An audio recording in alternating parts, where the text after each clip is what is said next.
Hello, very good evening भाई। तो ये आपने देखा होगा भाई कि जो आपके क्या कहते हैं, जो हिंदी के जो वीडियोस हैं हमारे, और ये आपके क्या कहते हैं टू द पॉइंट है आपके हैं। तो आई होप आप ज़्यादा से ज़्यादा इनको देख रहे होंगे और बिल्कुल आपके क्या कहते हैं एग्ज़ाम पॉइंट ऑफ व्यू से, और ये आपके क्या कहते हैं डीएसएसबी एग्ज़ाम्स के लिए भी काफ़ी यूज़फुल होने वाले हैं। ठीक, तो आज भी आप जैसे कैप्शन में देख रहे होंगे, मैंने हिंदी के कुछ क्वेश्चन लूँगा मैं आपके। ठीक, तो इसमें लेते हैं भाई, आपका शुरू करते हैं क्वेश्चंस। इसमें हम लोग लेंगे साहित्य अकादमी पुरस्कारों के बारे में थोड़ा सा। साहित्य अकादमी पुरस्कार, साहित्य अकादमी पुरस्कार। ठीक, साहित्य अकादमी पुरस्कार जो कि हिंदी का दूसरा सबसे बड़ा पुरस्कार है। ये क्या है? ये आपके हिंदी के दूसरे सबसे बड़े पुरस्कार हैं। किसके बाद? यह है ज्ञानपीठ के बाद, ज्ञानपीठ के पश्चात। ठीक, तो पहले जो फर्स्ट जो आपके अवार्ड्स हैं हिंदी में वह है आपके ज्ञानपीठ। अब ज्ञानपीठ में भी मैंने थोड़ा मैं आपको बता दूं, ज्ञानपीठ में भी आपको मेन चीज़ें याद रखनी। थोड़ा मैं पहले ज्ञानपीठ के बारे में बता दूं। एक तो आपको याद रखना इनकी शुरुआत कब हुई। ज्ञानपीठ के बारे में बात कर रहे हैं हम लोग, ज्ञानपीठ अवार्ड्स। तो ज्ञानपीठ अवार्ड्स की शुरुआत हुई आपके क्या कहते हैं 1965 में। ठीक, ज्ञानपीठ अवार्ड की जो शुरुआत हुई 1965 में। फिर आ रहा हूँ मैं साहित्य अकादमी के ऊपर। थोड़ा मैं आपको मेन चीज़ें बता दूँ, आपको इतने से काम चल जाएगा। ज्ञानपीठ में आपको ज़्यादा पढ़ने की जरूरत नहीं है मेरे हिसाब से। तो पहला आपको याद रखना, ये दिया गया जी शंकर कुरुप को। पहला जो ज्ञानपीठ है किसे दिया गया? जी शंकर कुरुप। और ये जो थे आपके मलयालम भाषा के लेखक थे, मलयालम के लेखक, मलयालम के राइटर। ठीक, इनकी बुक का नाम है ओडा कुजाल, ओडा कुजाल। तो ओडा कुजाल है, ये किसकी किताब का नाम था? जी शंकर कुरुप। दूसरा आपको इसमें ध्यान रखना पड़ेगा कि ये जो ज्ञानपीठ पुरस्कार है इसकी राशि कितनी है। कई बार ऐसे क्वेश्चन आ जाते हैं। तो इसकी जो राशि, पुरस्कार राशि है, यह है आपके 11 लाख, 11 लाख। तो ज्ञानपीठ पुरस्कार की राशि कितनी है आपके? 11 लाख। ठीक, और ये दिया जाता है भारतीय ज्ञानपीठ के द्वारा। भारतीय ज्ञानपीठ जो संगठन है उसके द्वारा दिया जाता है। इसमें दूसरा आपको याद रखना है कि प्रथम हिंदी के पहले लेखक, हिंदी के फर्स्ट लेखक कौन थे? तो ये मैंने प्रीवियस वीडियोज में भी बता रखा है। 1968 में सुमित्रा नंदन पंत को, सुमित्रा नंदन पंत को दिया गया चिदम्बरा पुस्तक के लिए, चिदम्बरा। ठीक, तो जो पहला ज्ञानपीठ है हिंदी में, हिंदी में, मलयालम में तो 1965 में मिल चुका है, हिंदी में दिया गया सुमित्रा नंदन पंत को। ये दिया गया चिदम्बरा के लिए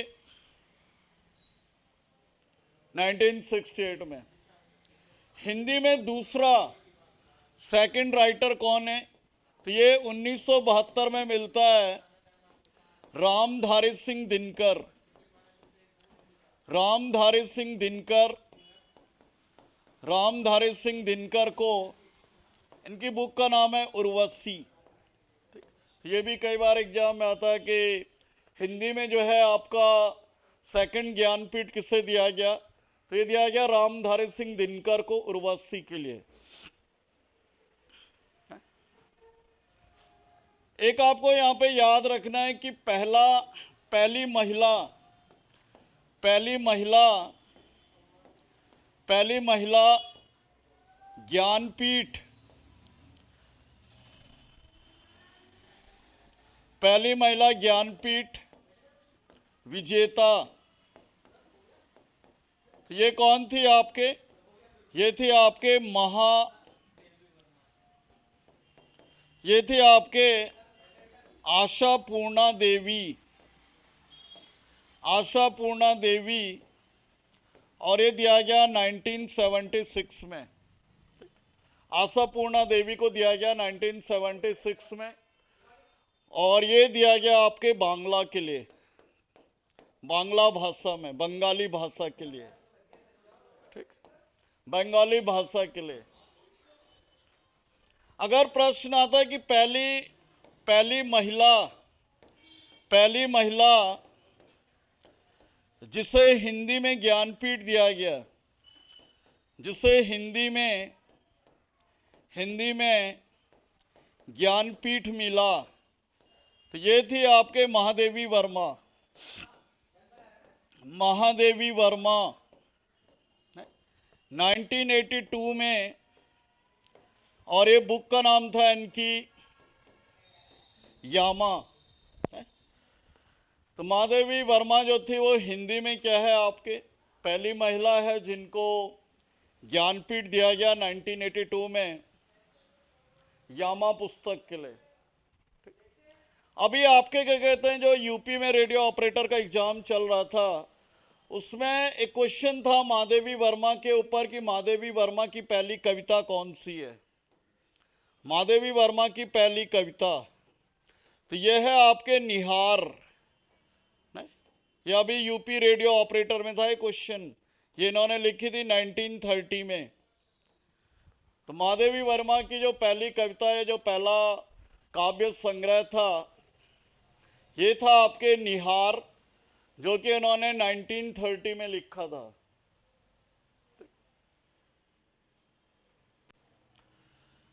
ज्ञानपीठ पुरस्कार जो है ये 23 भाषाओं में दिया जाता है, ये भी कई बार एग्जाम में आता है।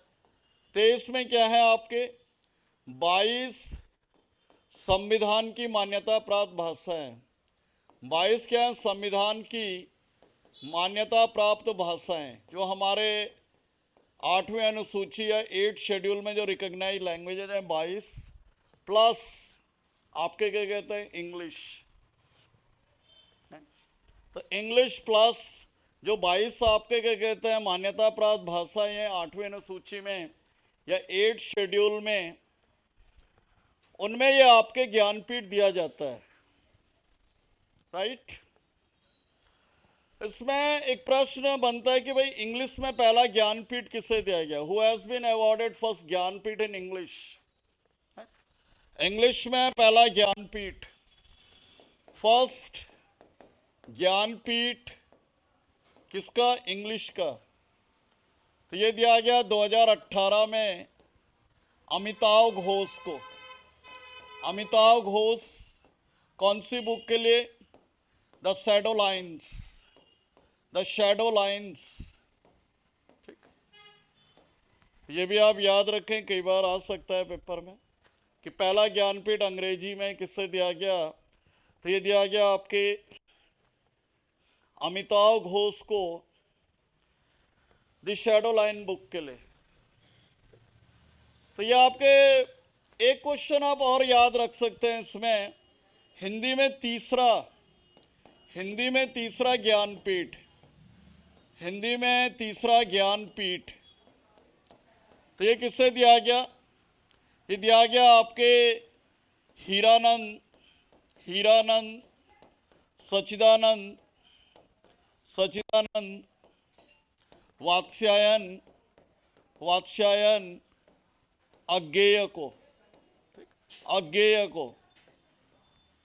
और इनकी बुक का नाम है, बहुत बार आता है, कितनी नावों में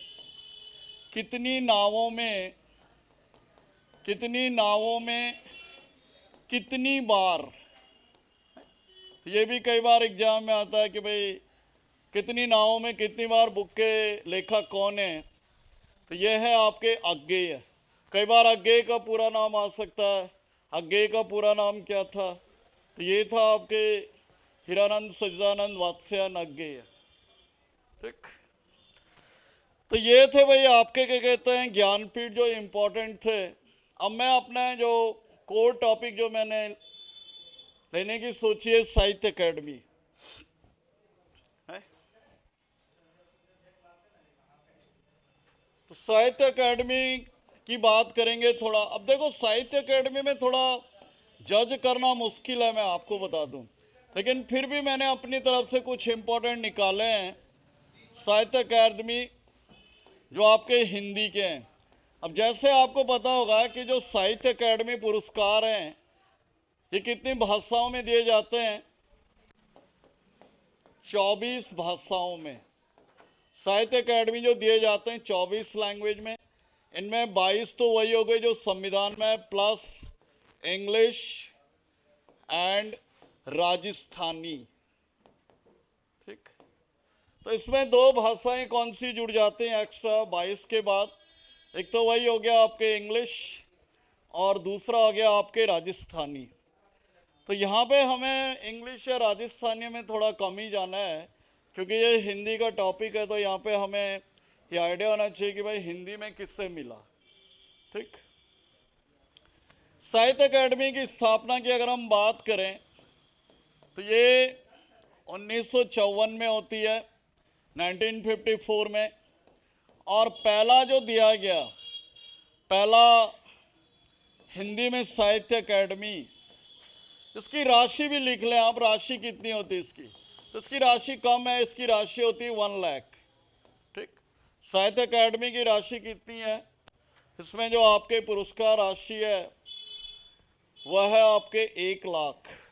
ठीक, पहला जो हिंदी में साहित्य अकेडमी दिया गया, साहित्य अकादमी जो पुरस्कार दिया गया, पुरस्कार जो दिया गया ये दिया गया 1955 में। ये मैंने प्रीवियस वीडियो में भी बहुत ज़्यादा हाईलाइट कर रखा है, बहुत ज़्यादा। एक कहावत है अंग्रेजी में, old wine in a new बोतल। नहीं, क्या कहावत है अंग्रेजी में? Old wine in a new बोतल। मैंने पुराना क्वेश्चन जो है वो नए एग्जाम में आ रहा था, उसको बोलते हैं ओल्ड वाइन। पुराने क्वेश्चन को क्या बोलते हैं यहाँ पे? Old wine. तो हिंदी में पहला ये दिया गया आपके माखनलाल चतुर्वेदी। माखनलाल चतुर्वेदी,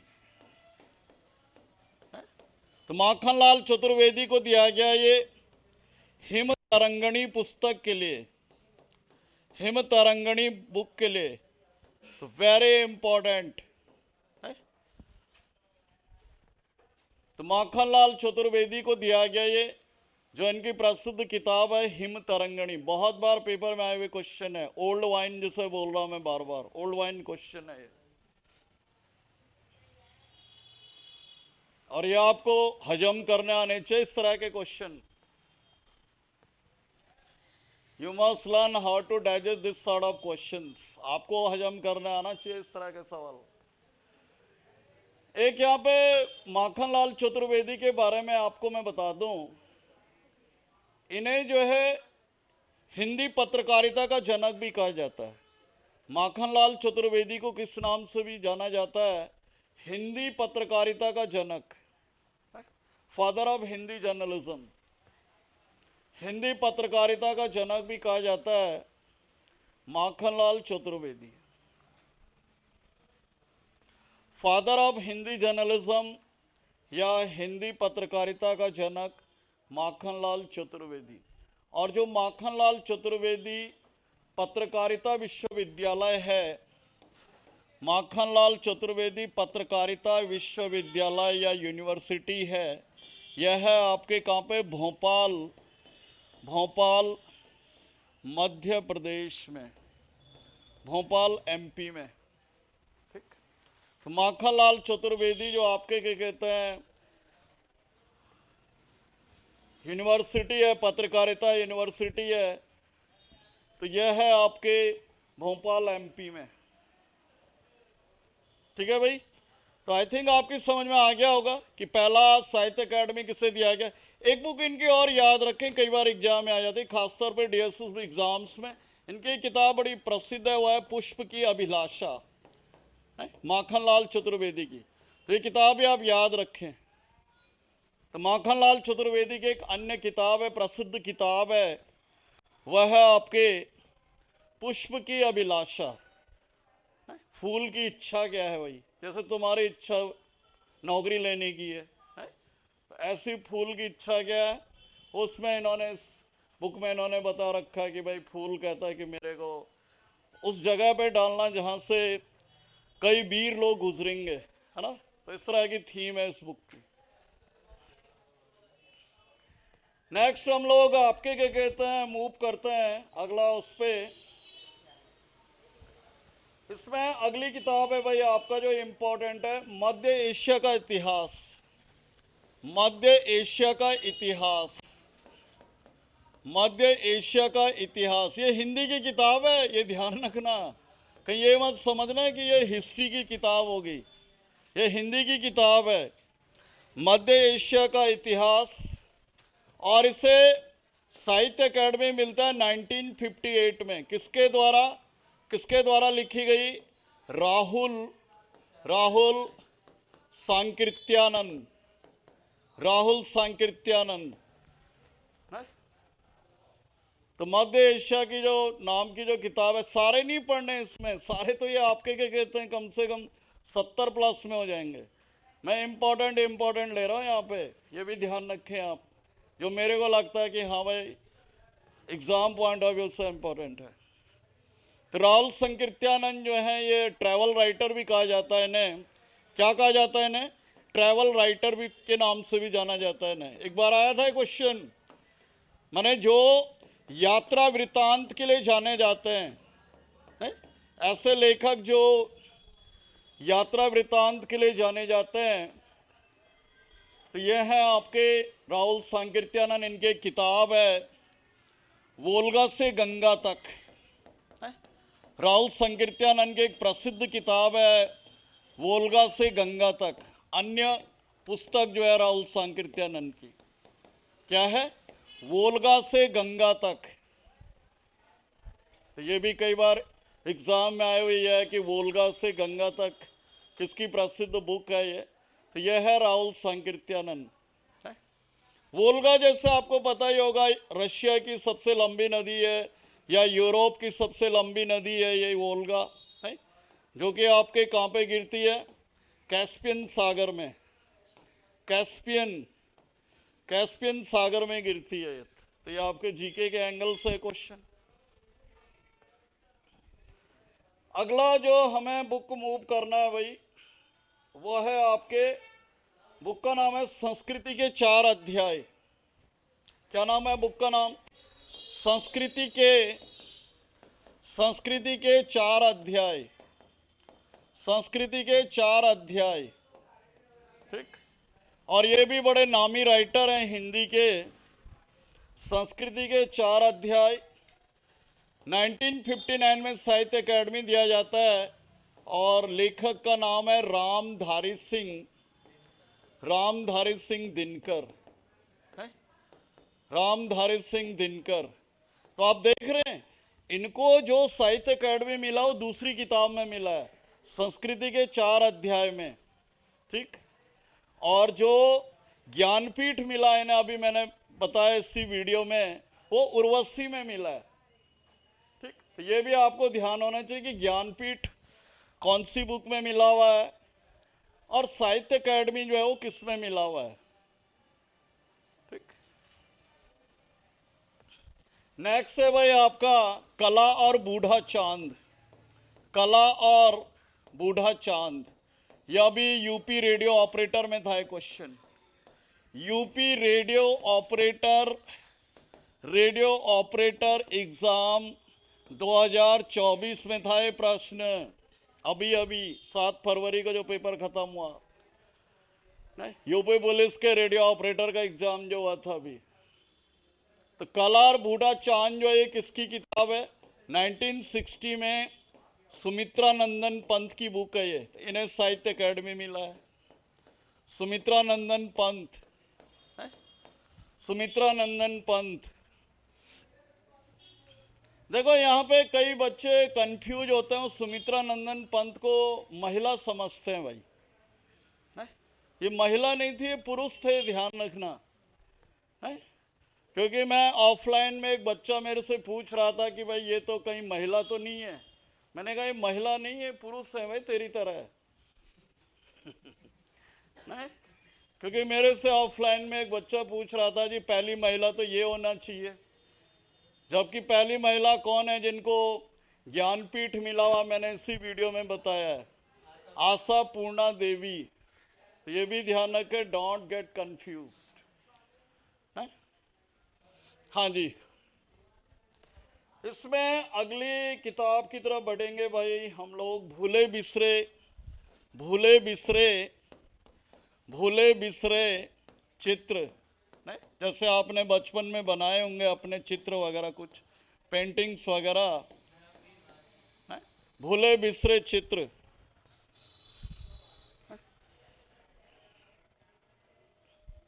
किसकी किताब है भाई ये? भूले बिसरे चित्र। आप लोग भी तो पेंटर रहे होंगे बचपन में।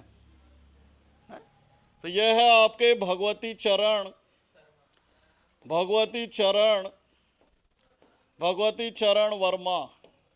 ठीक, शर्मा नहीं, वर्मा। भगवती चरण वर्मा की किताब है भूले बिसरे चित्र, भूले बिसरे चित्र। ठीक है भाई, आई थिंक आपकी समझ में आ रहा होगा कैसे हमारे प्रश्न बनते हैं एग्जाम में। नेक्स्ट हम लोग किताब की तरफ मूव करेंगे। अच्छा, एक चीज मैं आपको बता दूं, 1962 में किसी को नहीं दिया गया ये, ठीक है? साहित्य अकादमी 1962 में किसी को नहीं दिया गया। बता सकते हैं क्या घटना हुई होगी उस समय देश में? देखो 1962 में जो इंडिया चाइना वॉर था, तो उसकी वजह से ये किसी को दिए नहीं जा सके। फिर नेक्स्ट जो दिए जाते हैं ये आपके 1963 में दिया जाता है ये, और एक किताब का नाम है कलम का सिपाही, कलम का सिपाही। तो ये जैसे किसे कहा जाता है, मुंशी प्रेमचंद, नाटक सम्राट, मुंशी प्रेमचंद नाटक सम्राट। और ये जो बुक लिखी है अमृत राय ने, ये किताब लिखी हुई है, अमृत राय, अमृत राय के द्वारा ये किताब लिखी गई है। नमक का दरोगा भी मुंशी प्रेमचंद की है, नमक का दरोगा। ठीक, अमृत राय लेखक है ये जिसने बुक लिखी। मुंशी प्रेमचंद के बारे में है ना, मुंशी प्रेमचंद की जीवनी है ये, मैंने मुंशी प्रेमचंद की जीवनी है, बायोग्राफी है ये। आपको पता ही होगा कि मुंशी प्रेमचंद का रियल नेम क्या था। What was his real name? देखो, इनका वास्तविक नाम था धनपत राय, धनपत राय श्रीवास्तव। तो इनका रियल नेम था, रियल नेम था धनपत राय श्रीवास्तव। और उर्दू में ये किस नाम से लिखते थे? उर्दू में लिखते थे ये नवाब राय के नाम से, नवाब राय। नहीं, इनकी एक किताब है उर्दू में, सोजे वतन, सोजे वतन। तो ये भी कई बार आते कि भाई प्रेमचंद ने कौन सी किताब है जो उर्दू में लिखी है, तो वो है आपके सोजे वतन। ठीक, एक यहाँ पे प्रश्न आता है कि जो मुंशी प्रेमचंद की जो किताब है आपके निर्मला, क्या आता है? निर्मला। निर्मला का इंग्लिश ट्रांसलेशन क्या कहलाता है? ये डीएसएसबी एग्जाम में आ चुका है प्रश्न। निर्मला का, निर्मला का अंग्रेजी अनुवाद, अंग्रेजी अनुवाद, ठीक, इंग्लिश ट्रांसलेशन। तो ये कहलाता सेकंड वाइफ, सेकंड वाइफ, ये याद रखें।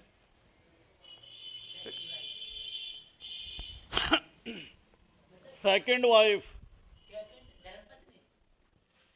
ठीक, इसमें एक प्रश्न आता है कि भाई मुंशी प्रेमचंद के कौन सा उपन्यास था जो अधूरा रहा? तो ये था आपके अधूरा उपन्यास था मंगल सूत्र। ठीक, तो मंगल सूत्र क्या था इनका? अधूरा उपन्यास था, अधूरा इनकम्प्लीट नॉवेल।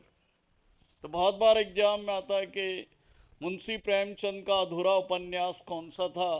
तो ये था आपके मंगल सूत्र। ठीक,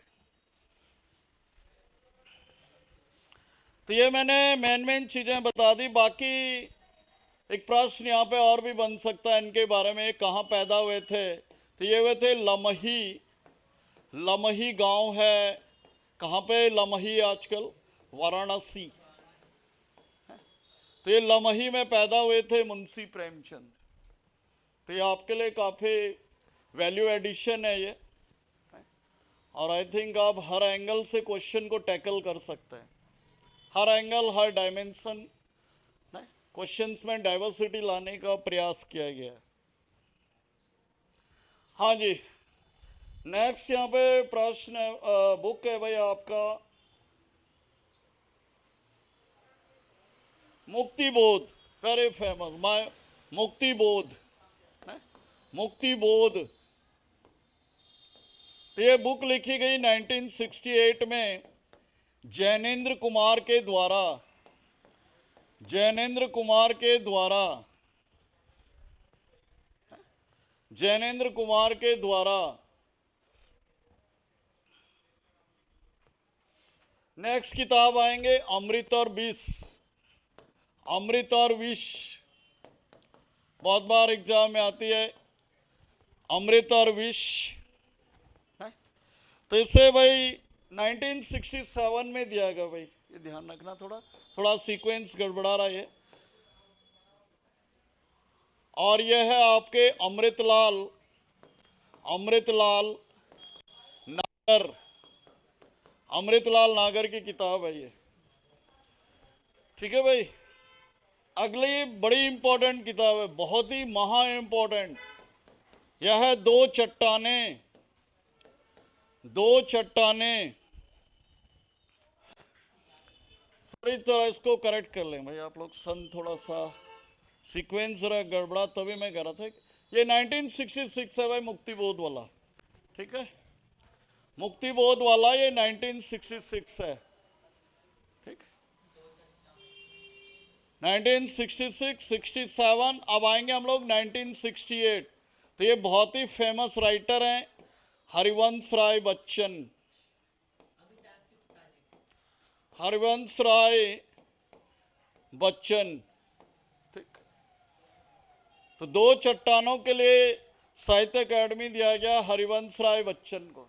ठीक, अगली बुक की तरफ बढ़ेंगे भाई हम लोग, राग दरबारी, राग दरबारी, राग दरबारी 1969 में श्रीलाल, श्रीलाल शुक्ल, श्रीलाल शुक्ल को दिया गया।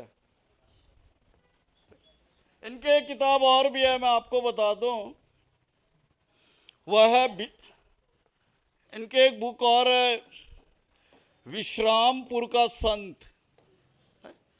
श्रीलाल शुक्ल की किताब और भी है जो पेपर में आते हैं, विश्रामपुर का संत। विश्रामपुर का संत जो है, एक तो इनकी राग दरबारी है जिसके लिए इन्हें साहित्य अकादमी दिया गया, और दूसरी किताब है आपके विश्रामपुर का संत। तो ये आप देख रहे होंगे इंपॉर्टेंट बुक्स मैं ले रहा हूँ साहित्य अकादमी के लिए। और ये आपके यूपी पुलिस ही नहीं, एसएससी, जीडी, इवन आपके डीएसएसबी में, जैसे आपको पता ही है एमटीएस में 40 नंबर की हिंदी है, आपके क्या कहते हैं ग्रेड 4 में जो है वो 35 नंबर की हिंदी है, स्टेनो वगैरह में। तो हर जगह आपको कहीं ना कहीं ये यूजफुल नजर आएगी। ठीक, इसमें नेक्स्ट हम लोग लिखेंगे बुनी हुई रस्सी, बुनी हुई रस्सी। तो ये 1972 में लिखी गई है किताब बाय भवानी प्रसाद मिश्रा। भवानी प्रसाद मिश्रा के द्वारा।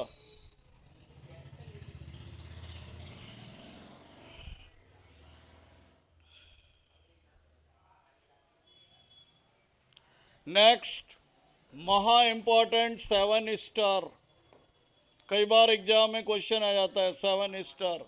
यह है तमस। तमस एक नाटक भी आता था दूरदर्शन पे। खैर आप तो बच्चे रहे होंगे, तब हो सकता है कई लोग आप में पैदा भी नहीं हुए होंगे। तो ये 1975 में लिखी गई भीषम सानी के द्वारा। तमस जो लिखा गया वो किसके द्वारा लिखा गया? भीषम सानी के द्वारा लिखा गया। तो ये थे भाई इस वीडियो में फिलहाल। फिर आपके क्या कहते हैं, 1-2 वीडियो और लाऊंगा मैं इस तरह के। तो आपको मतलब स्टेप बाय स्टेप जो है थोड़ा याद कर रहे हैं। ये नहीं कि आप पूरे 2023 तक सारे याद कर लोगे, पॉसिबल नहीं है इतना, मैं आपको बता दूं। तो थैंक यू फॉर वॉचिंग भाई। आई होप आप ज़्यादा से ज़्यादा इस वीडियो को लाइक करेंगे, शेयर करेंगे, सब्सक्राइब करेंगे।